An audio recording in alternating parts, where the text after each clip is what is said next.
어쩌다 리더가 된 당신에게. 최재천.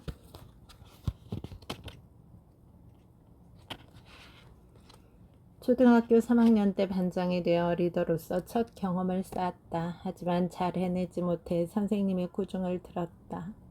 군대에서 존댓말 문화를 확립하려 했다가 쓴맛을 보기도 했다. 체계적 훈련을 받았거나 타고난 리더는 아니다.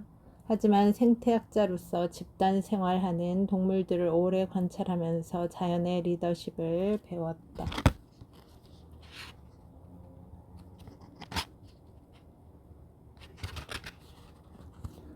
어쩌다 리더가 된 사람의 리더십 강의. 독자 여러분 안녕하세요. 리더십이라는 주제는 사실 저한테는 좀 버겁습니다.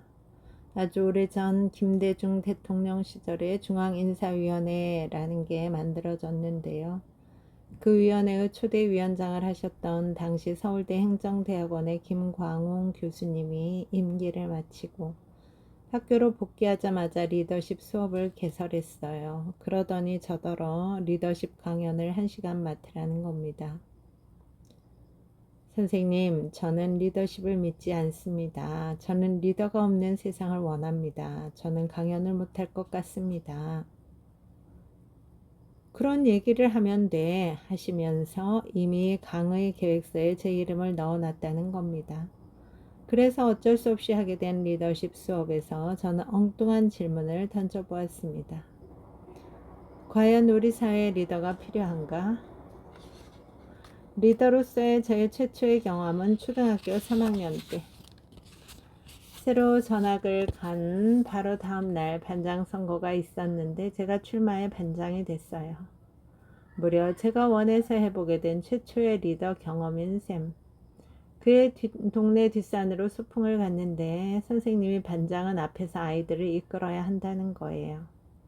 그래서 처음에는 제일 앞에 서서 노래를 부르면서 걸어갔는데 가끔 뒤돌아보면 못 따라오는 친구들이 자꾸 눈에 밟히더라고요.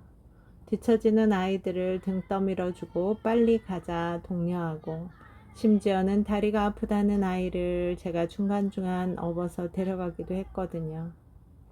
결국 어느 순간에 보니 저는 앞에 있는 게 아니라 제일 뒤에서 아이들을 독려하고 있었어요. 그랬더니 담임선생님이 오셔서 반장이란 놈이 뒤에서 이러고 있으니까 우리 반 꼴이 이런 거 아니냐고, 반장은 맨 앞에 가서 반을 이끌어야 한다고 저를 나무라시는 거예요. 그때부터였을까요? 저는 성격상 앞에서 나를 따르라 외치기보다는 뒤에서 처지는 사람들을 돕는 걸 더 좋아하는 사람이 되어간 것 같아요.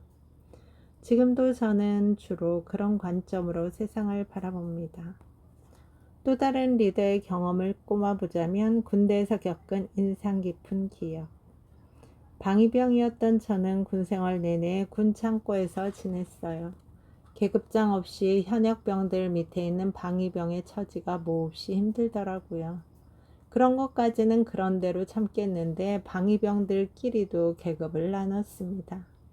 실제로는 계급장이 없지만 서열화는 더 심했습니다. 우연히 하루 먼저 들어온 사람이 하루 늦게 들어온 사람의 상관이 되는 거예요. 그러다 보니 신경 써야 할 계급이 층층시야처럼 이루 말할 수 없이 많았습니다. 그래서 제가 최고참이 된 날부터 평화로운 조직을 이끌어 보기로 했습니다. 전부 서로 존댓말을 하게 만들었어요. 문화를 바꾼 거지요. 그러다 제대 후 후배들을 만나 저녁 식사를 했는데 하여간 선배님 때문에 지금 고생이 말도 아닙니다 하고 하는 거예요. 제가 그 조직 규율을 다 무너뜨리고 나갔잖아요. 그걸 다시 원래대로 바꾸느라 엄청나게 힘든 시기를 겪었다는 겁니다. 그렇게 생각하면 저는 리더가 되면 안 되는 사람일까요? 반장으로 군대에서도 잘 해내지 못한 걸까요? 저와 함께 소풍을 갔던 아이들, 군에서 존대하며 지냈던 친구들은 제 리더십에 대해 어떻게 느꼈을까요? 그래도 이렇게 존중받은 경험이 있어서 좋지 않았을까요?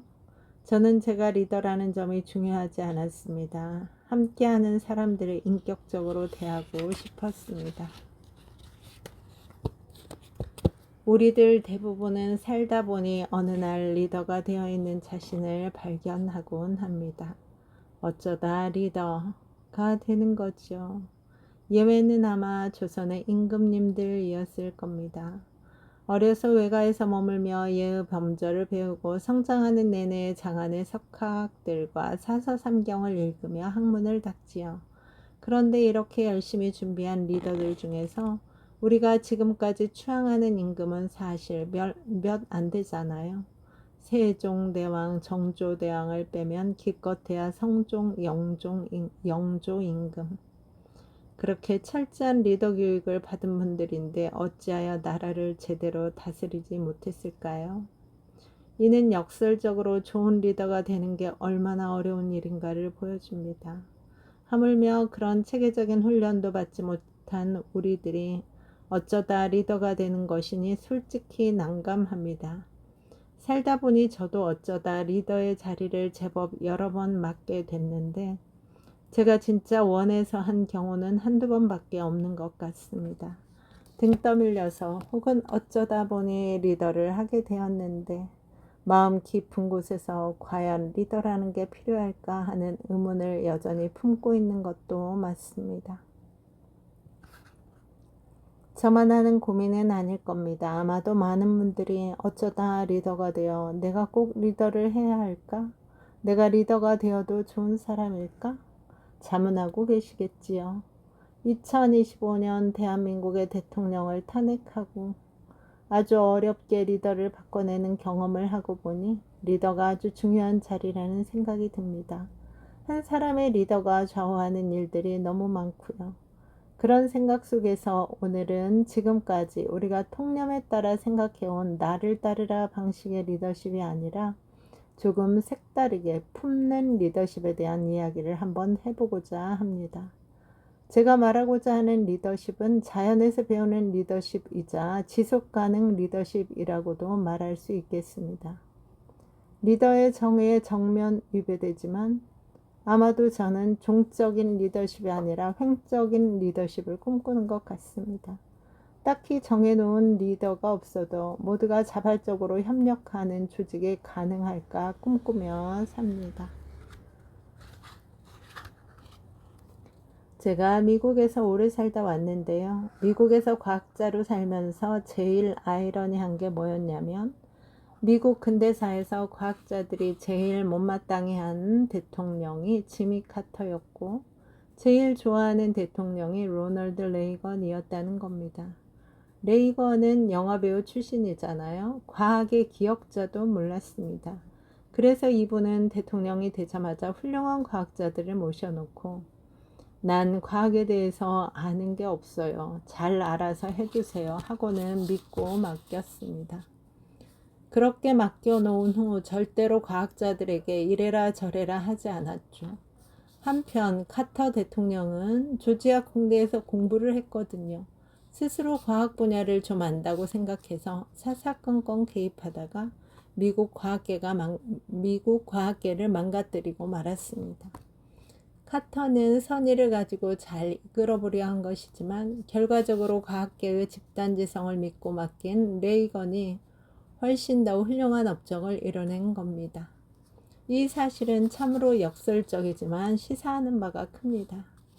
자기 마음대로 12.3 계엄을 일으키고 끝내 탄핵된 전 대통령은 우리나라 과학계를 초토화하는 사람이기도 합니다. 과학 카르텔을 운운하며 개입했고 연구비 예산을 대폭 삭감, 우리나라의 많은 훌륭한 연구자들이 전부 해외로 빠져나가고 있습니다.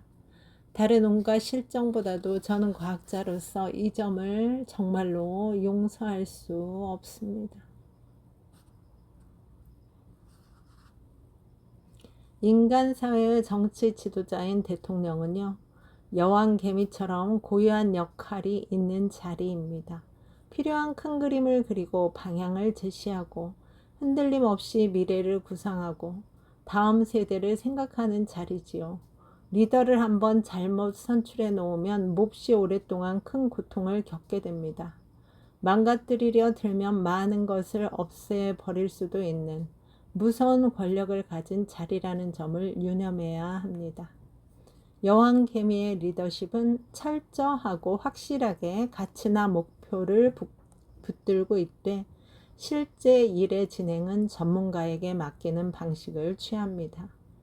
개미 사회에서 일 전문가는 일개미들이기 때문에 그래서 여왕개미는 일개미들이 제대로 할 수 있도록 사사건건 관여하지 않고 맡겨둡니다. 독단적으로 처리하지 않고 신뢰하고 위임할 줄 압니다. 한 발짝 뒤로 물러서서 지원을 해주면 책임을 맡은 여러 사람들이 자발적으로 활동하면서 이른바 집단 지성을 이뤄내는 데 훨씬 더 도움이 될 겁니다.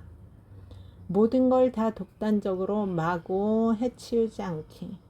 이것이 바로 우리가 자연에서 배워야 할 탁월한 리더십의 한 가지 면모라고 저는 생각합니다. 그러기 위해서 무름지기 탁월한 리더는 전문가들을 신뢰하고 그들의 고견을 청해 들을 줄 알아야 합니다. 풍부한 경험 덕택에 업무의 자초지종에 대해 많은 걸 알고 있더라도 늘 현장의 실무진과 논의하며 함께 풀어나가는 지혜가 필요합니다. 여러분, 오늘 하루 잘 살아내느라 수고 많았습니다. 힘내세요. 다음에 또 만나요. 감사합니다.